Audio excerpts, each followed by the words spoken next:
Hi everyone, welcome to the Dan Snow's History Hit podcast on YouTube. Today we're looking at a super grim episode in our past, but a very important one.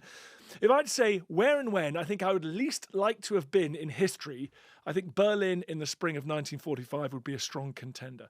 Massive industrial warfare, intense bombing, two savage, authoritarian, murderous regimes sending men and women to their deaths in enormous numbers amid the ruins of a once mighty city. Destruction, murder, sexual violence on a massive scale. It's grim, but it's also important and dramatic. 80 years ago, the fall of Berlin marked the final collapse of the Nazi regime after 6 years of brutal war. Here to tell us all about it is one of the greatest military historians of our time, a leading voice on the Second World War, Sir Antony Beevor. He's going to take us from the Battle of Seelow Heights through to the unconditional surrender of Germany to the Allies. It's not going to surprise you to hear, given everything I've just said, that this is not one of our lightest topics, so a heads up that we will be touching on topics like suicide, sexual assault, and other areas that people will find disturbing. But without further ado, let's get into it. Here's Antony Beevor on the Battle of Berlin.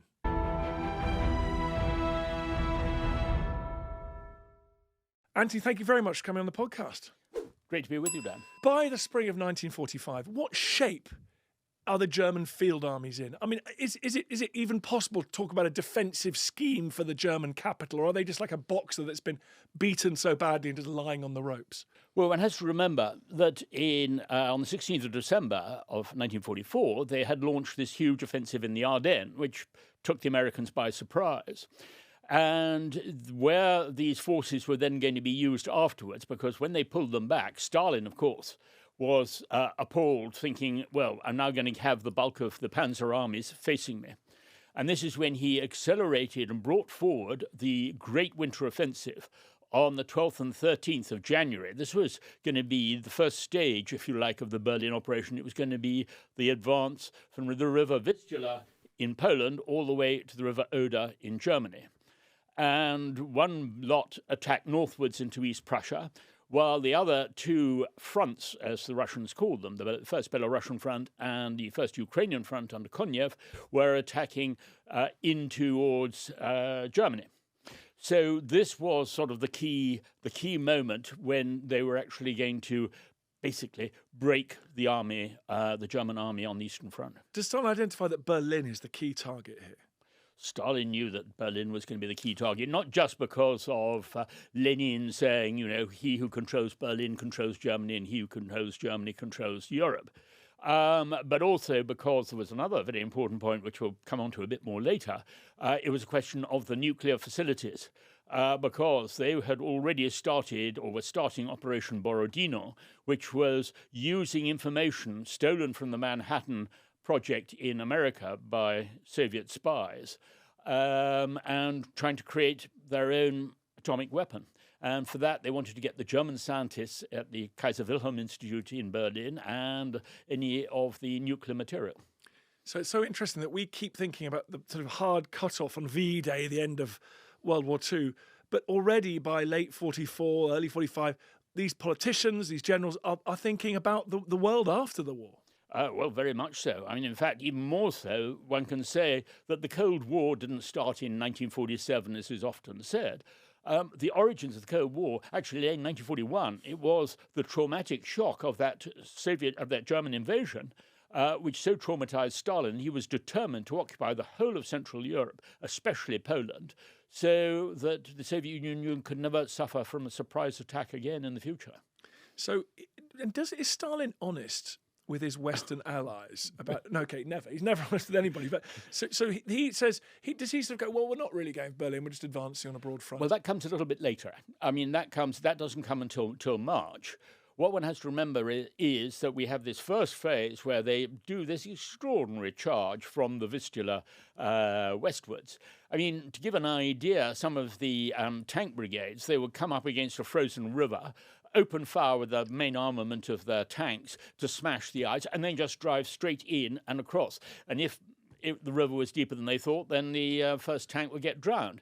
But in most cases, those rivers, the north-south rivers, were on the whole fairly flat, and so they drove through up the other side and just charged on. And because Hitler was controlling everything from his headquarters, from the Führer bunker, by the time that orders came through, I mean, the Soviets were already past the headquarters. So this is why it was a total collapse all the way through until they got to the River Oder.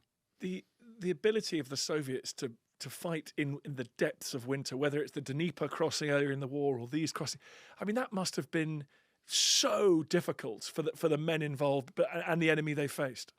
Well, they did have some major advantages. I mean, their tanks, especially the T-34, which was their sort of workhorse tank, as well, and even their sort of JS-1s, Joseph Stalin 1s and 2s, they did have much broader tracks, which coped with the snow far better than the Panzers, who kept on sliding in all directions. But they also had the kit in terms of the warm weather kit, or rather the cold weather kit of their padded jackets, and they had the right stuff for their guns. But my God, those men suffered. I mean, you know, some of them marched for 12,000 kilometers when you think of the advances that they made. But the other great irony, of course, was they had 500,000 US vehicles which had been donated through leased land. And in fact, the Americans would have got to Berlin long before the Russians if they hadn't given them all those vehicles. So again, it was one of those things. Putin tries to deny that they needed any help from the Western Allies. But in fact, at the time, Marshal Zhukov and Stalin and Khrushchev all acknowledged that without American help, they would never actually have survived. We've got the Germans facing them. As you say, Hitler's issuing orders that are out of date by the time they've even left the Führer bunker. What is the state of why are the Germans fighting on the Eastern Front in particular? Why it's just so clear this is a catastrophic defeat, and yet are they resisting?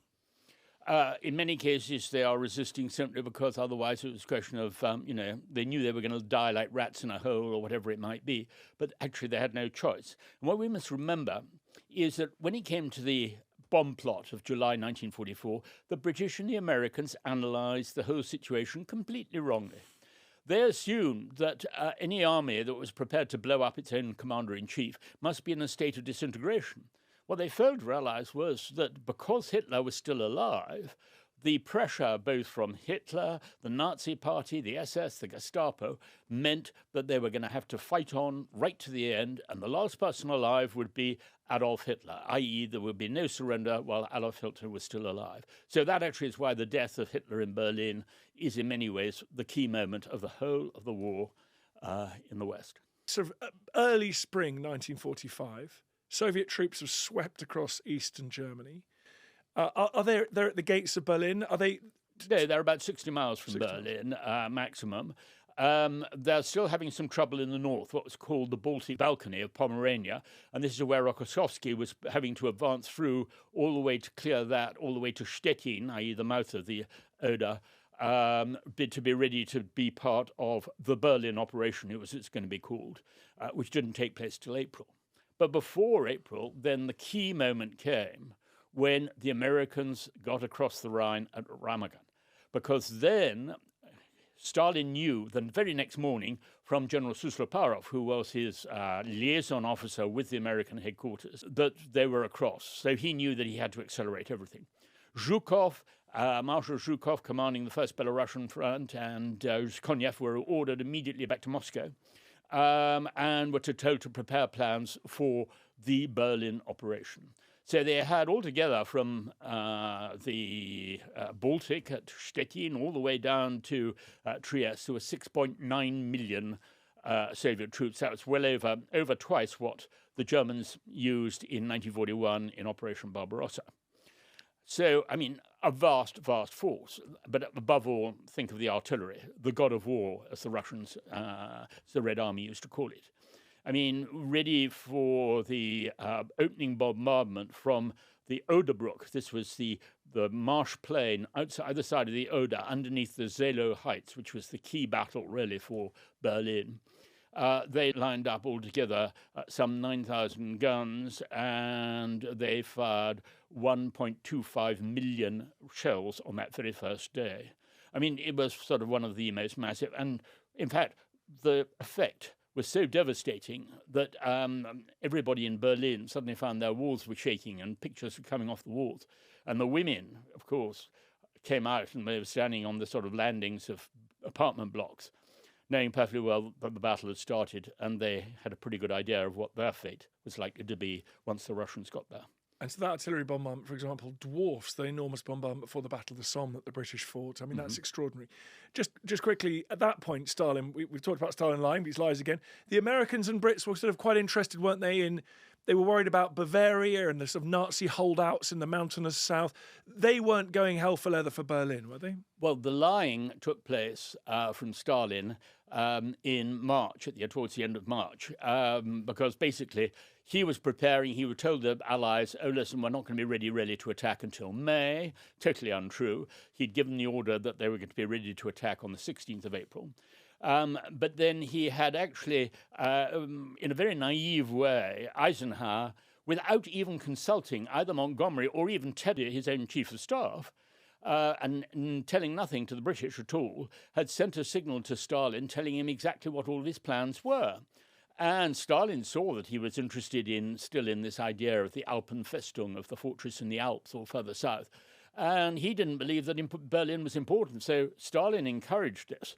This was a notorious signal, SCAF 252, which he'd sent. And when the British found out, they were furious. And Eisenhower was rather shaken by this, not surprisingly. And Churchill got onto him and simply said, listen, Patton and Third Army are sort of heading towards Czechoslovakia. We want to shake hands with the Russians as far to the east as possible. But Eisenhower's attitude, which was rather reflecting President Roosevelt's attitude, was that they're not interested in post-war politics. So the whole business about how badly Poland was being treated, which was what preoccupied Churchill, and all of that, we forget about. We just want to get the war over and done with as quickly as possible. So that's why the British were so angry. And at the same time, Stalin was rubbing his hands, saying, oh, well, I think you're absolutely right. Berlin has no importance whatsoever. We'll be just sending some reconnaissance troops in that direction or whatever. Well, I mean, for God's sake, I mean, when you're talking about a whole front of Belarusian front just on that bit and Konev to the south, well, we're talking about well over 3 million men. It dwarfed anything that the West had. But the important thing was, of course, that Eisenhower was persuaded for a moment that maybe they should go for Berlin as well. And this is when Simpson's Ninth Army had reached the River Elbe, and then you got some of their troops across. And on the other side, there was the German 12th Army. And funny enough, I mean, when I was researching, there was still the chief of staff of the army and the chief operations officer. And they said, we wouldn't have lasted 12 hours. I mean, they had no anti-tank weapons whatsoever. And there they had the American 2nd Armored Division, hell on wheels, ready to sort of smash through. And they could have got all the way through to Berlin. Now, this is one of the great what-ifs of the period, which Bradley started to panic, and he said, listen, we'll suffer 100,000 casualties.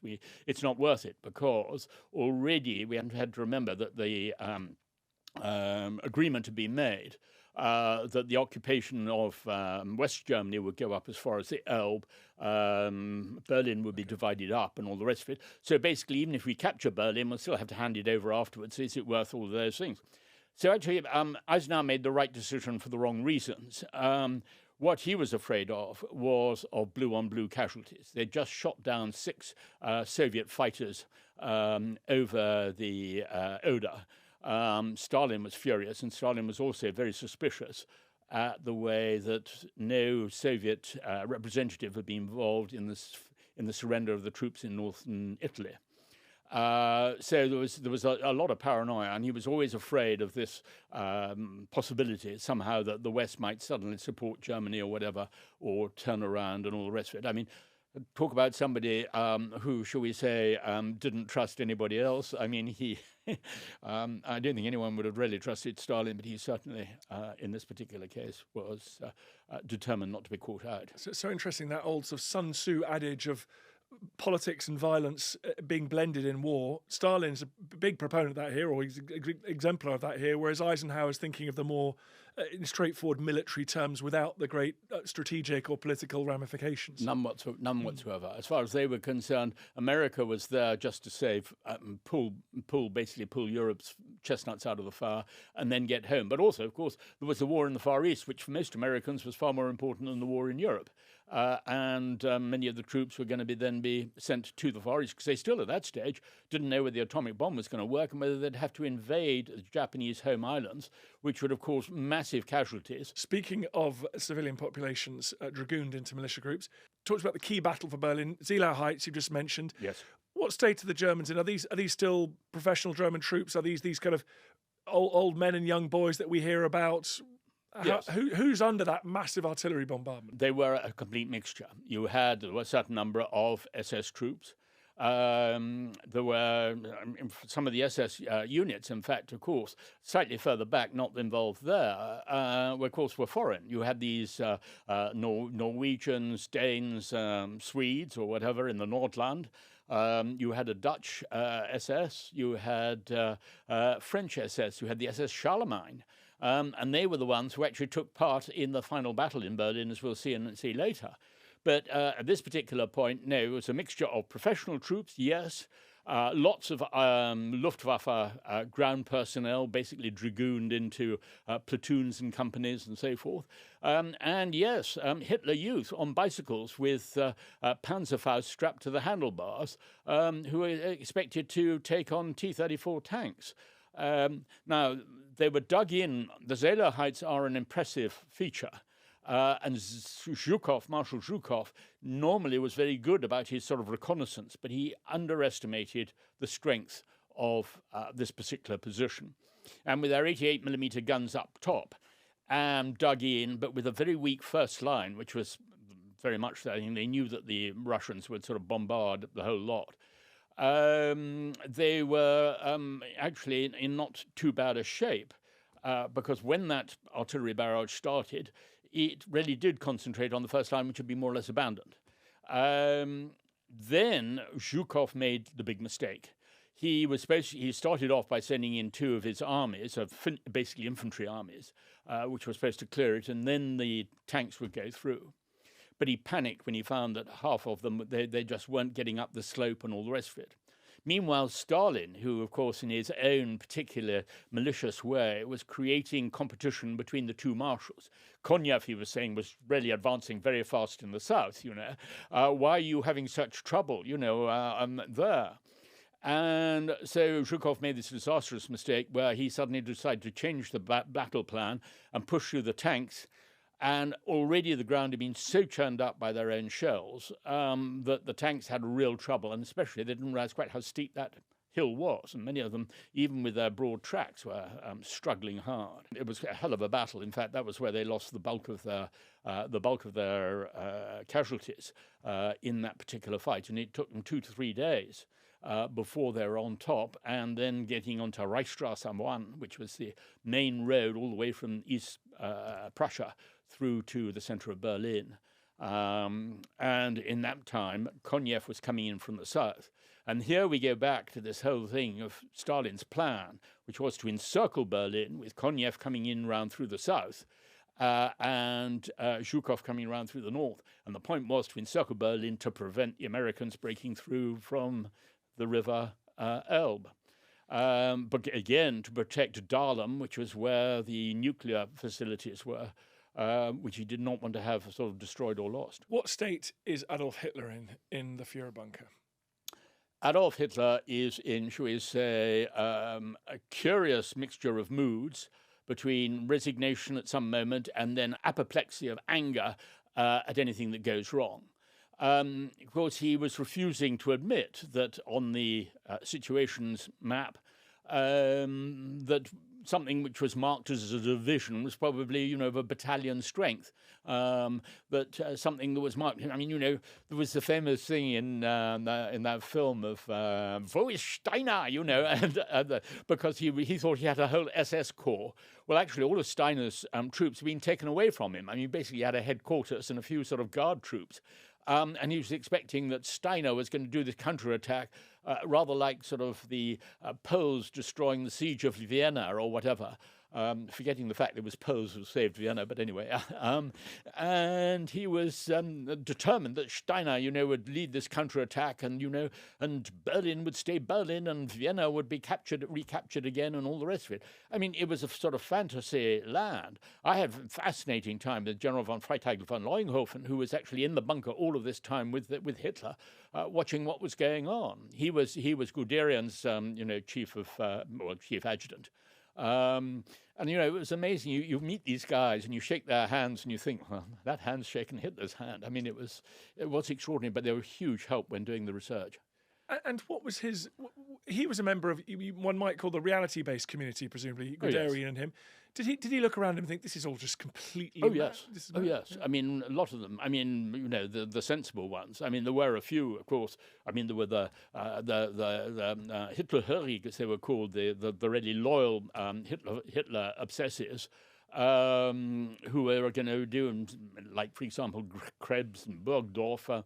They, when it got to the end, they just drank the brandy and then shot themselves, sitting there in the bunker. Goebbels was determined to die with Hitler, or die at the end, and so forth. And that's when they brought their 6 children into the bunker, and they were going to kill all the children because they did not want them to live in a world which was not National Socialist. So one has to remember all of these different characters. The other one also was very useful was General Ulrich von de Maizière, who was again another of the ones there in the bunker. And I remember, he was describing how you could sort of talk to Hitler, and he would absolutely hear nothing. And I mean, even if you sort of picked up a vase or something and sort of smashed it on the ground, it would have made no difference at all. He was sort of completely out of it in so many ways. And there was Eva Braun waiting in her sitting room, worrying about whether she was going to get her jewelry back, which she was getting Jewish prisoners to mend for her from one of the concentration camps. I mean, it was a mad world. You write so beautifully in your book on Berlin, saying the terminal stage of a regime tells you so much about it. And those dying moments of National Socialism, what does that tell us about the nature of it? Well, the whole thing was so grotesque. I mean, what was interesting was that while Hitler was getting married down in the bunker on that night, the 29th, 30th of April, there was an absolute orgy going on upstairs. Traudl Junge, his secretary, realized that the Goebbels children hadn't had anything to eat or whatever. She went up to sort of try and find some food for them. And to find that, I mean, the SS officers of the Guard and the Großdeutschland had invited in any impressionable young women for sort of champagne and food.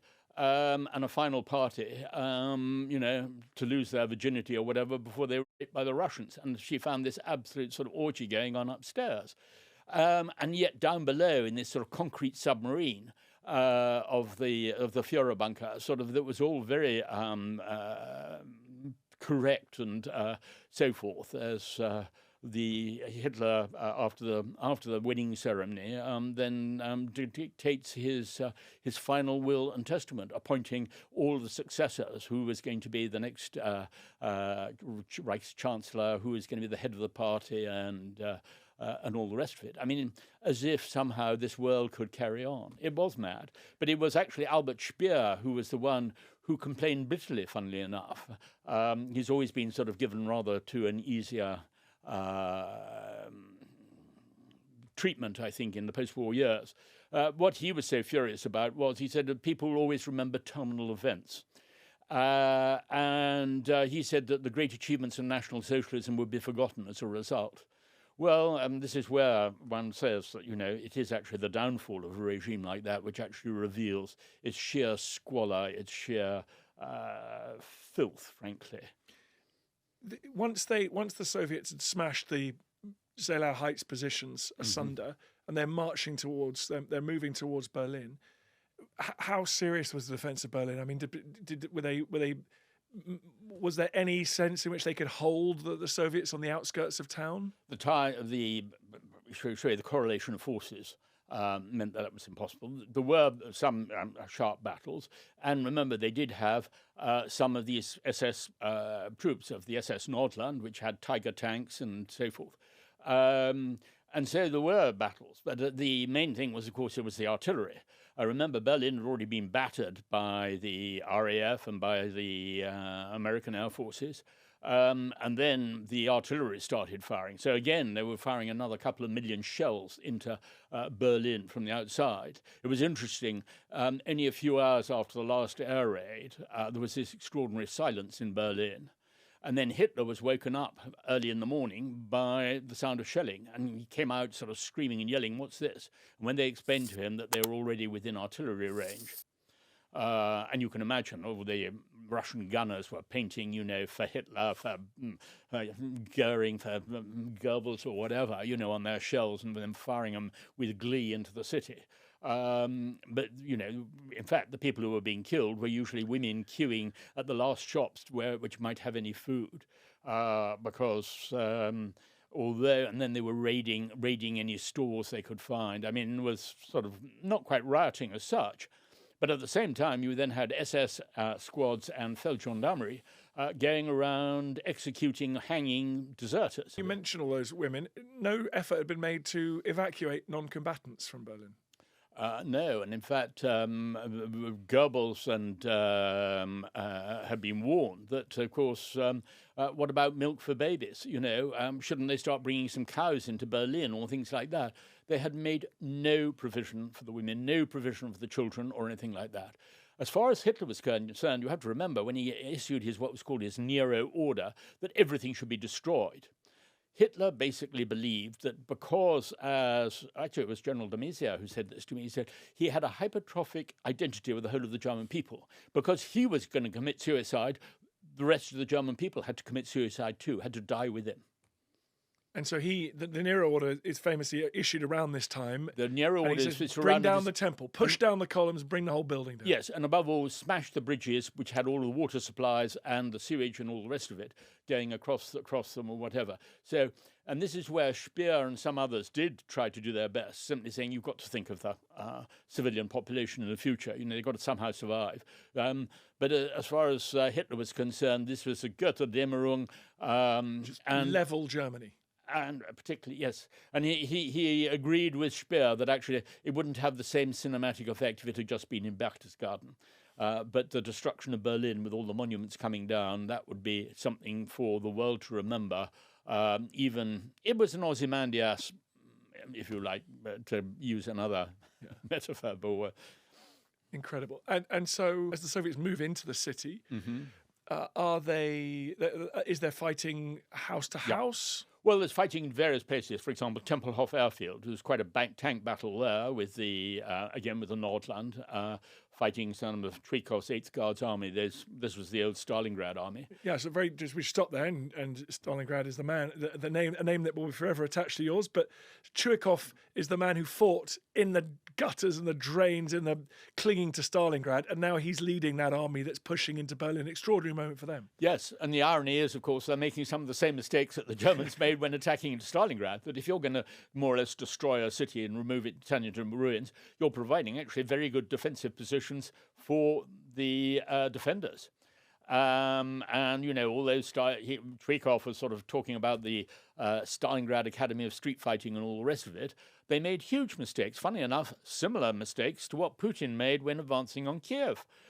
Because they had the 1st and 2nd Tank Armies. When they had to encircle the cities, they were only allowed to then start heading in towards the centre.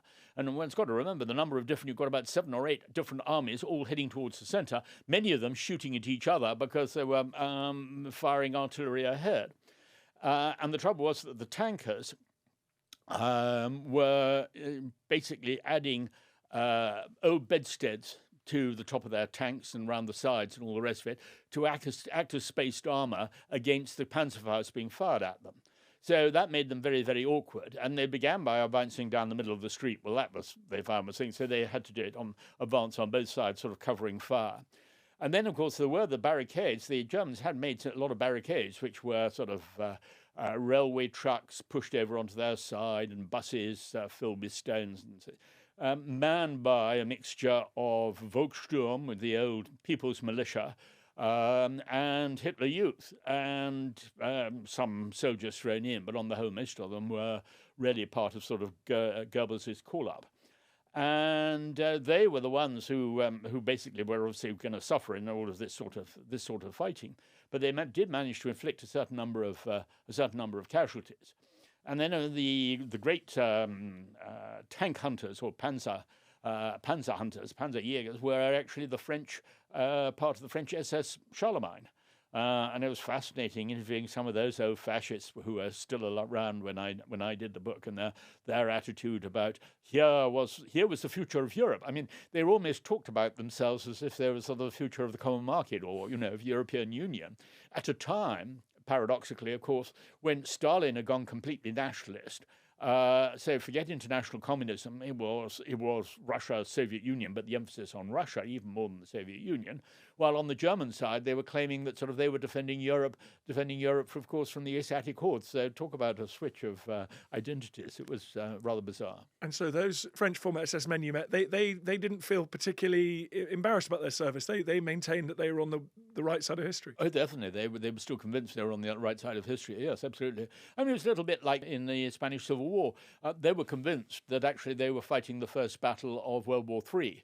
And that was even, as I say, before the Second World War. How long does that battle go on in Berlin?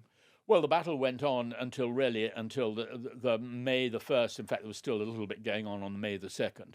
May the 1st was when they really captured the Reichstag, which Stalin had defined as the objective within Berlin, rather than the Reichschancellery. Anyway, they sent anyway the sort of smash teams in because they were desperate. Stalin wanted to have every detail about Hitler's life.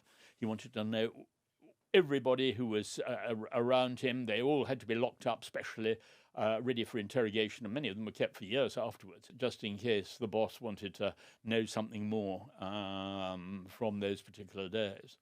So they really, the fighting at this particular point, as I say, once the flag was raised over the Reichstag, and of course that was, completely faked, all those photographs. One of the problems was that as they held up the red Soviet banner, it revealed all the stolen watches on his arm, because that was the first thing they went for. They went for the watches first and then for the women. Uri, Uri, as they used to shout as they came in, so people had to hand over their watches, and then it was Frau ist Frau. And even if they were Jewish, because there were a lot of Jewish women who'd been held in one of the transit camps, they were all, because the Russians had no idea of German anti-Semitism that had been repressed ever since the Nazi-Soviet pact.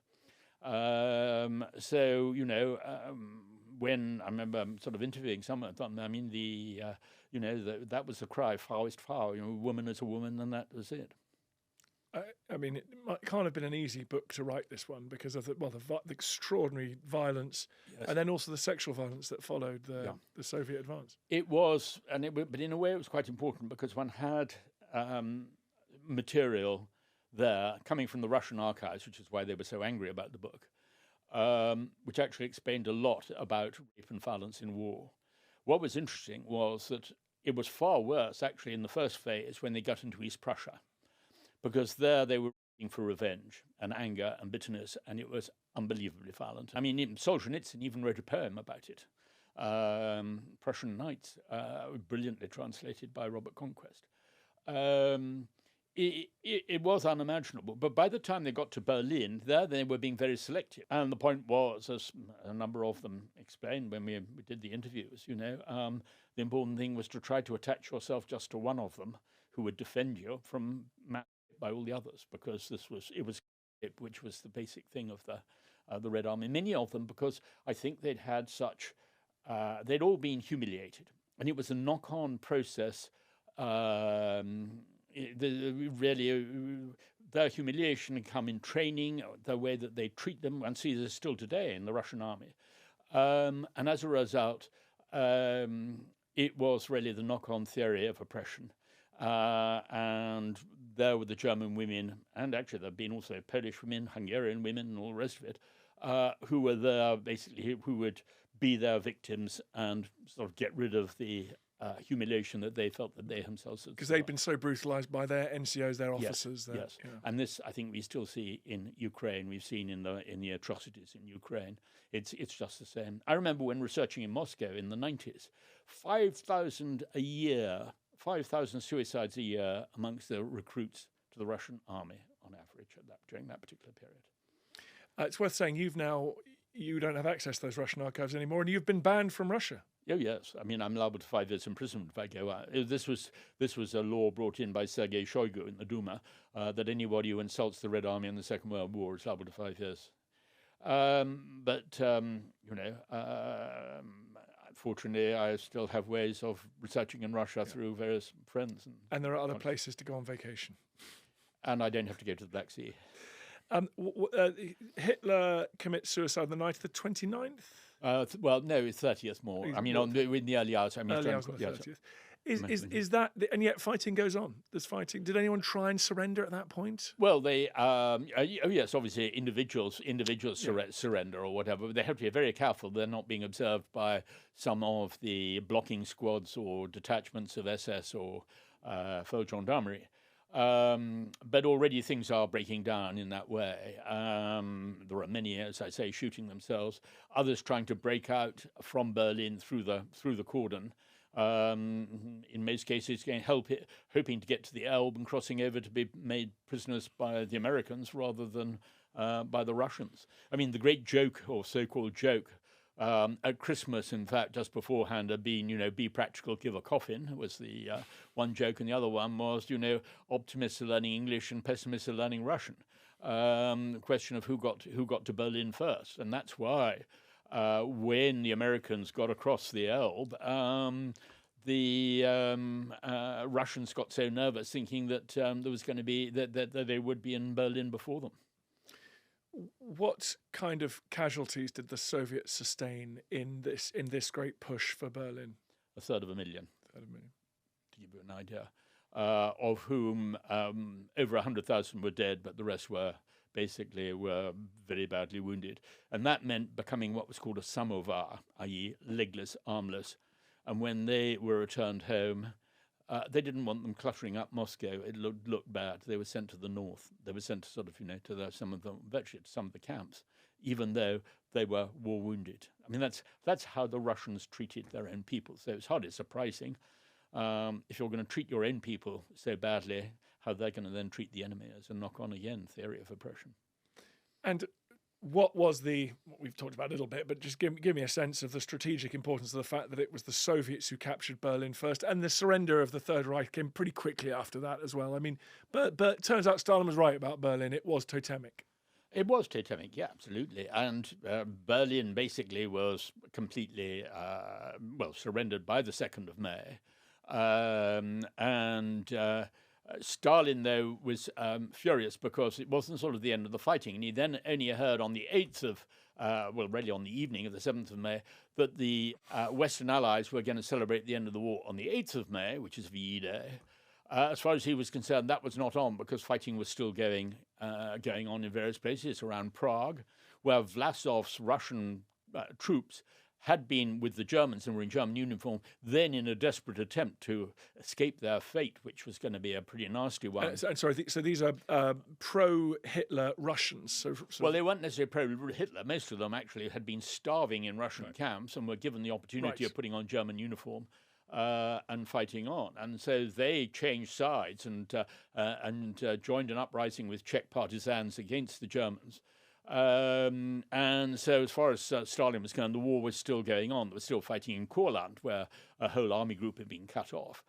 So he wouldn't allow it until midnight on the 9th. And this is when Zhukov, when Field Marshal Keitel signed the declaration, signed the surrender under the instructions of Zhukov. And there was Zhukov with Air Chief Marshal Teda and a French representative in the form of General Tassigny. Antony, thank you very much. Tour de Force, 80 years ago. You can watch And listen to all sorts of other Second World War content on History Hit on this YouTube channel, on all of our podcasts, on our subscription TV service. So please go and do that. Anthony's been on the podcast before, so go and dig up a back episode of that if you like. But if you want to watch more of these YouTube films, please like and subscribe so they'll drop into your feed automatically every single week. Thank you for watching. Hi there, I'm Dan Snow, and if you love history, you know that History Hit is on a mission to bring the past to life. Every week, we travel the world to film original and in-depth documentaries.